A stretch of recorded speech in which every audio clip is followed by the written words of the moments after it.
I'm Kim. And I'm Jamie. And this here's the wildest vlog in the wilderness.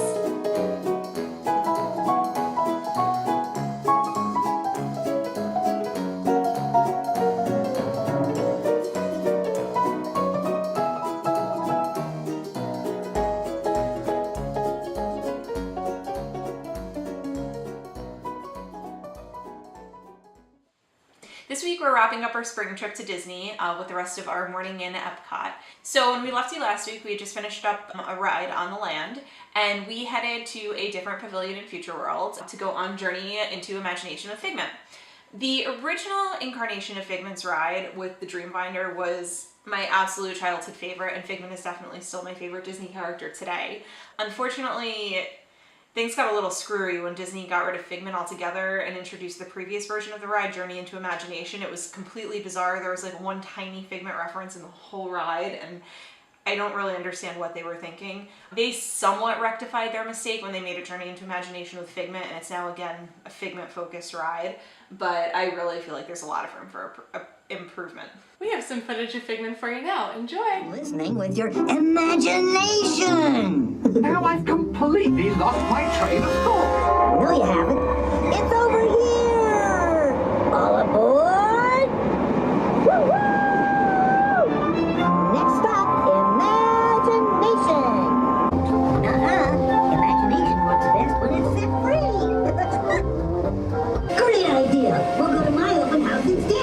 It's much more fun! Right this way, everybody! Figment, what is going on? You're turning this entire open house upside down. Upside down? Now you're talking! That's the best idea you've had all day! With just a sparkling of inspiration, I made my house an innovation. Now here's a real open house. Come on in! So great thing.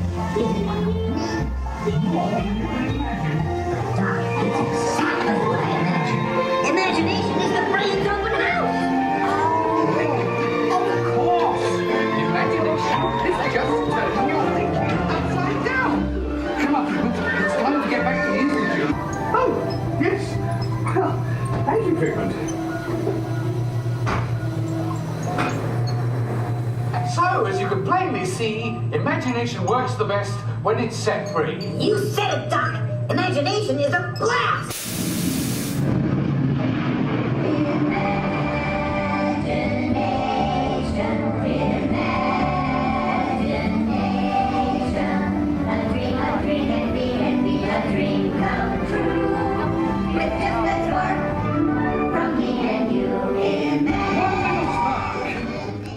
So after spending some time with Figment, we headed over to the Seas with Nemo and Friends, which I also miss its original incarnation, the Living Seas, with Sea Base Alpha, but that's neither here nor there. And it was actually Kim's favorite time in that pavilion in general. Yeah, it was really fun. I hadn't been on that attraction before, so that was really cute. It was a cute little Nemo-based ride, but I especially liked going through the aquarium part afterward, the seas. Yeah, they've got a lot of different sea life. There are a ton of fish. There's dolphins. And manatees. Kim's favorite. Yeah, they were so cool. And they had giant romaine hearts scattered on the surface of the water that the manatees were eating. So they were just kind of floating around munching their salads. And it was really magical. You can see that right now.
watched the manatees eat their lunch, we decided to head over to World Showcase to start our lunch by hitting up Flower and Garden Festival's food kiosks. We have our little passport here, and we're going to recount some of the things we ate, because we ate a lot. Okay, so I'm just going to go in order of this booklet. First was at Urban Farm Eats, where we had the crabless cake and the Urban Mary with house-made pickled green bean. I am a sucker for pickled anything. I thought that drink was delicious, and so is the crabless cake. They were good. I especially like the Bloody Mary, the Urban Mary. And we grabbed a bench in the sunshine, and it was our first stop. It was really perfect. And they had gardens around. You could look at vegetable gardens around the kiosks, so Yeah. it was really cool. That was set up in Showcase Plaza, so it was right on our way from Future Worlds into World Showcase. Yeah. And also in Showcase Plaza, we hit up the berry basket, where we got the warm wild berry buckle, which It was so good. I mean, I'm not a sweet person, so that was really a stop for Kim, but I was like so glad we stopped because it really was outstanding. They had a scoop of ice cream with it. They did, pepperberry sorbet. So good. Need we say more? We also hit up another stop in Showcase Plaza, La Isla Fresca, and we had the sugarcane shrimp skewer. The shrimp were really good. They came with the coconut lime sauce. That was really tasty. So next we headed over to Germany to the Bauern Market, and we had potato pancakes with house-made applesauce, and they were delicious. It was extremely hot outside at that point, and I remember sitting on a bench and just the sweat rolling down my back waiting for Jamie to come back with the potato pancakes, but it was worth it. They were delicious. It's not a lot of shade in World Showcase sometimes. Yeah, sometimes it's harder to find a spot, especially when there's a lot of food kiosks around and people are looking for a place to sit. That makes it even more difficult. But Yeah. And it's 95 degrees the in potato Florida. pancake was really good. So next we stopped in Italy at the Primavera Kitchen, and we actually just got drinks there, not food. I got the Bellini, which is made with a fresh peach puree, and Jamie had a glass of white wine. Pinot Grigio. Yeah. I mean, I've never met a white wine that I don't like, so like, I don't know if my endorsement is a ringing one for this, but it was good. Was it cold? It was cold and excellent. There you go. How was your Bellini? Cold and excellent. Yeah. I mean, I love Bellinis, the fresh peaches. Yeah. And then Japan. Oh, Japan. How I love thee. Let me count the ways. We had to try the storied frushi. Frushi. Fruit sushi. It's Yes. sushi made out of fruit. Let me just It's read you. iconic. Let me just read you the description here. Frushi, fresh pineapple, strawberry, and melon rolled with raspberry coconut rice, sprinkled with toasted coconut and whipped cream on the side. At Hanami is the name of the pavilion. It was good. It definitely lived up to its iconic status. I'm not gonna lie, I didn't think I was going to try it, but then like when it was sitting in front of me, I had to. It was good. It was very good. I mean, I don't know that I would eat it with every meal or anything like that, but it was a really tasty. It was like a fun thing to eat. It was sweet. Yeah, I wasn't exactly sure because it's rice, but it's also supposed to be like a sweet kind of desserty type thing. It was delicious. It was a good It really combo. was. Yeah. Obviously completely different from regular fish sushi, but very good. Yeah. Lived up to the icon status that it has achieved among Flower and Garden attendees. Yes. It's a thing. Indeed. It's a thing. But it was good. Yeah. We also got the ahi tuna poke sesame ginger, which was ahi tuna in like a little plastic cup. That was fabulous. That was really good. I'm a huge fan of poke, which I just think it's so delicious. But this one was particularly good. The sesame ginger sauce that they had with it it really just brought out all the best flavors, I think. And I also had I had gotten a sake separately. I got that from the usual sake bar, though. I always get a cold sake when I'm in Japan. Something about it. So our last stop was at the cider house in the United Kingdom, where, and I'm just going to read this because it's kind of a long one. We got the house-made potato and cheddar cheese biscuit with smoked salmon tartare. It was good. Yeah. I feel like I'm saying that for everything, but really we didn't have a bad dish. They were all We didn't. delicious. The drinks, the sweets, the savories, everything was really, really good. We wished we could have stopped at every pavilion and tried every dish, but unfortunately our stomach and timetable was limited, so. Everything is just really well portioned to try more than one thing. It's very well seasoned.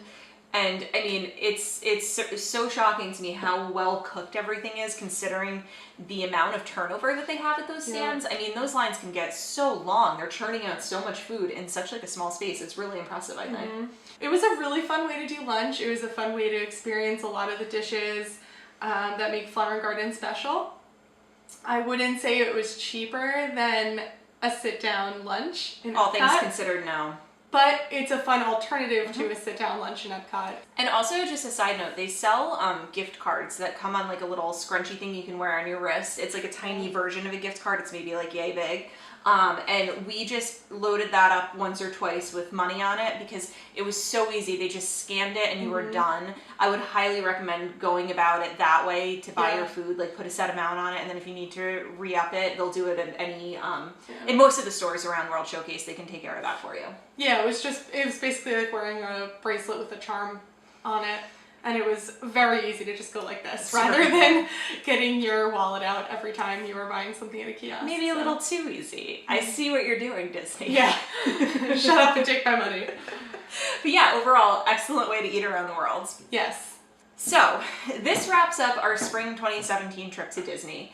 But we are so excited because next week we get to tell you guys all about our previous weekend in Disney in real time, like this past weekend. Yes. We went down to Disney on a Saturday afternoon.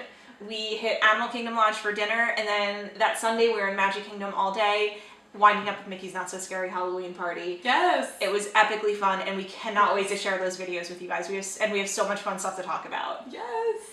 But until then, Bye. bye.